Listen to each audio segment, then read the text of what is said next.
Alright, this is Chad with BeGoneForGood, doing a 6-month review of the Africa Twin today.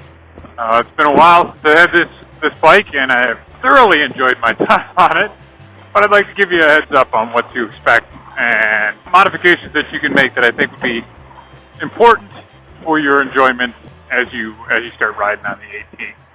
I'm going to break this down into two separate categories: the off-road ability and more touring and travel, tarmac type work with the bike, and things I think you can add to help you out in those two categories.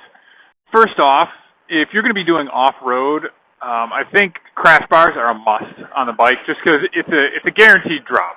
You know, if you're going to go off-road, the bike is going to go down at some point or another, and it's probably best with the expensive fairings that are on there, all the plastics and electronics and aluminum cases and things along those lines, that you're going to want something to protect them.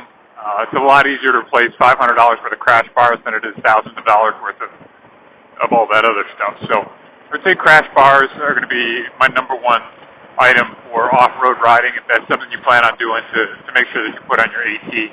I got the Alt-Rider crash bars. Haven't done a lot of testing of them as far as falls and stumbles are concerned, but I have had to lay the bike down a couple of times and felt very confident that I was going to be able to pick it up without any major damage because of that. And that makes it a lot easier to ride off-road and gives you a lot more confidence to do things where you're not afraid to drop the bike because you know that it is protected. The other item that I would say is probably pretty important if you're going to be doing off-road, especially if you're not just playing around off-road but actually traveling off-road, is going to be a skid plate.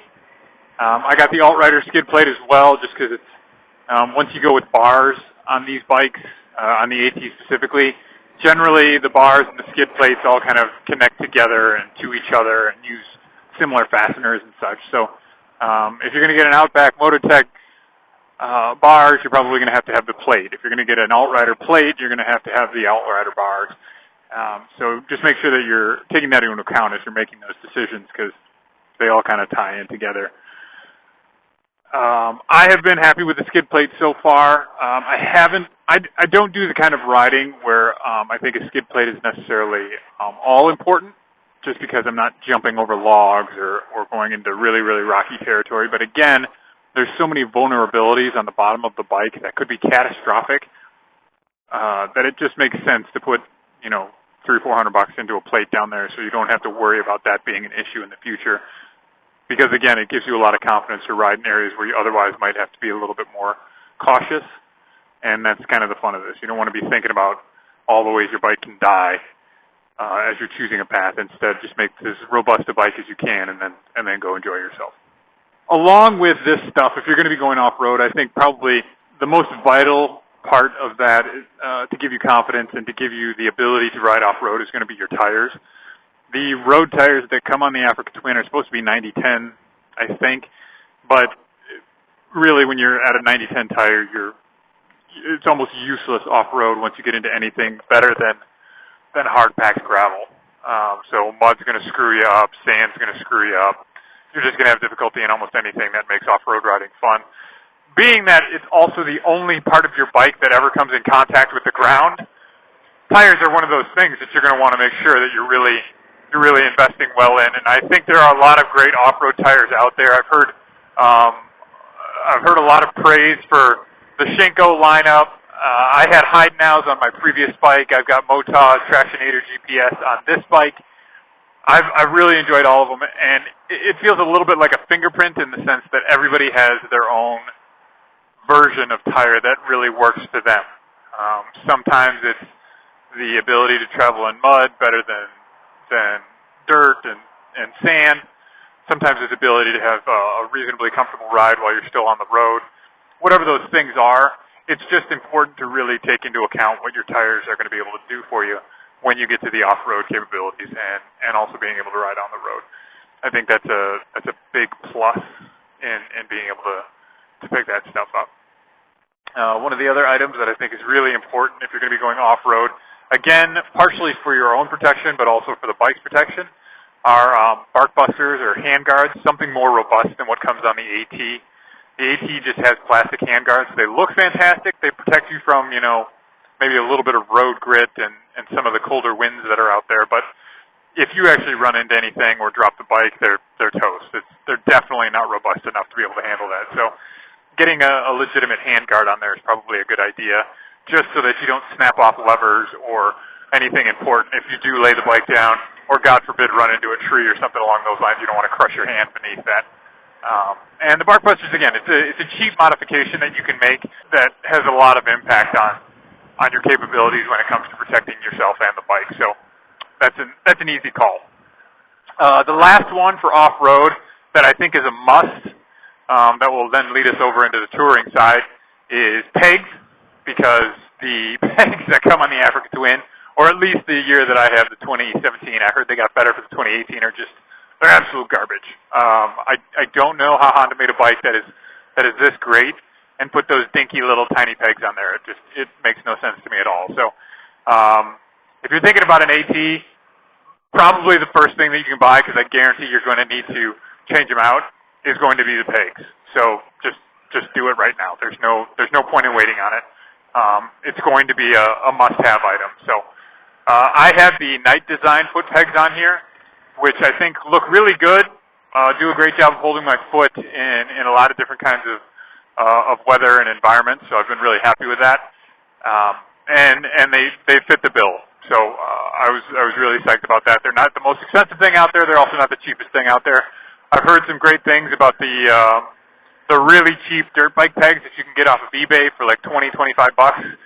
That may be the way to go for everybody to start out. If you like those and end up going through a set of those, then you can get a really nice bunch of pegs after that. So I think that's a great idea. But pegs are a must if you're going to be riding off road on the AT.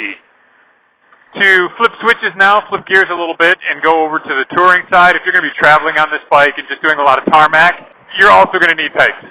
Just for comfort, for stability on the bike.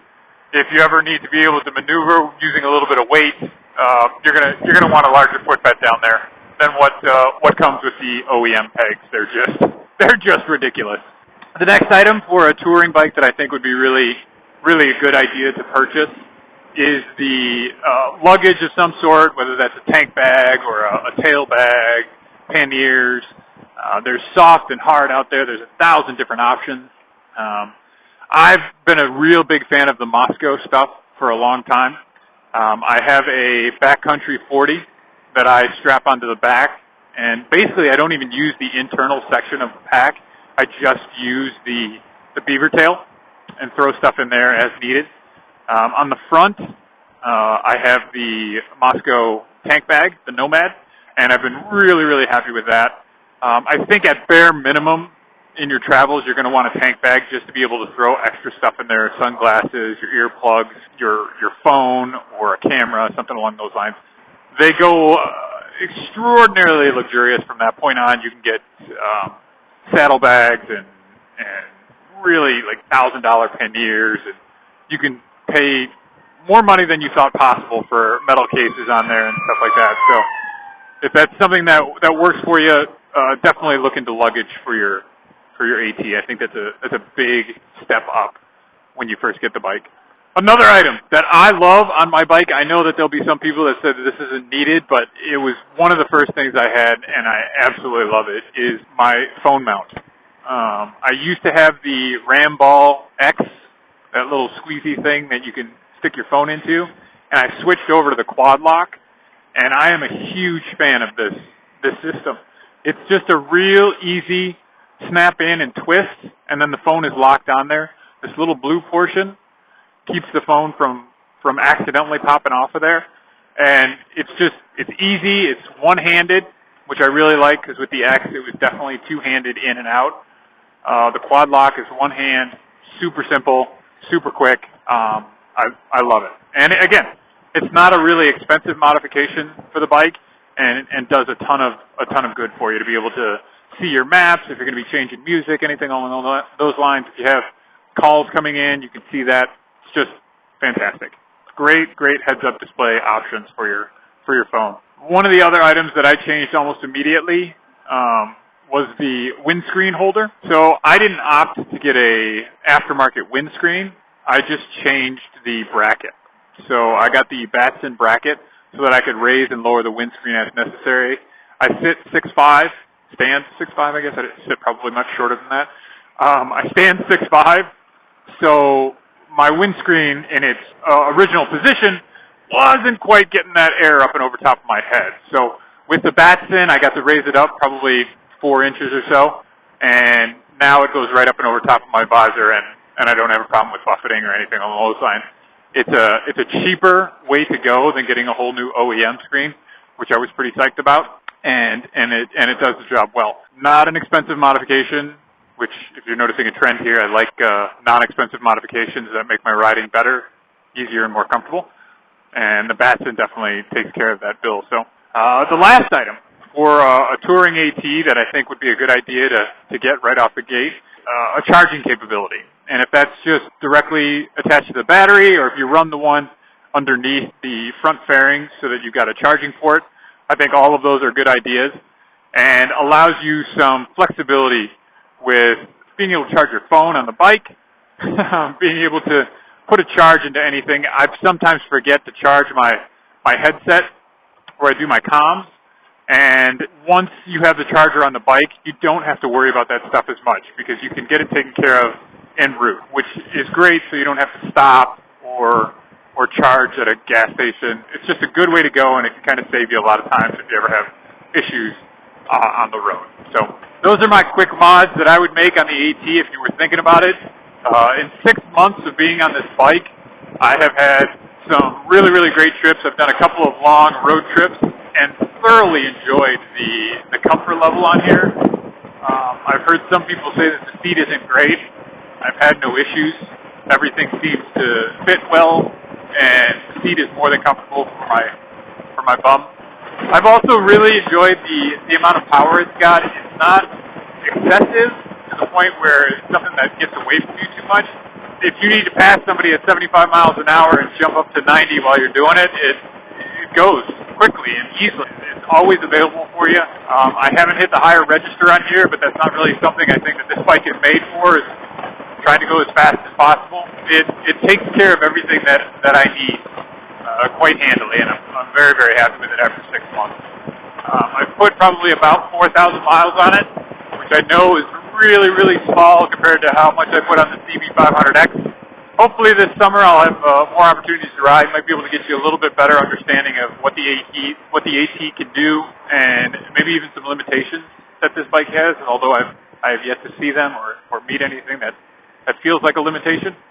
Coming soon, I will be able to do a review of the Motaz Tractionator GPS tires, as those have been on for about 3 months now, and I've gone through some different environments with them, and really been pleasantly surprised with how well they've handled all of those environments. So hopefully, if you like hearing more about the AT, you guys can drop me a line. Tell me if there's any questions you have or things that you'd like me to consider. If you like what you're hearing here at BeGoneForGood, please subscribe, click the bell to get notifications every time we post a video, and thank you again for listening in.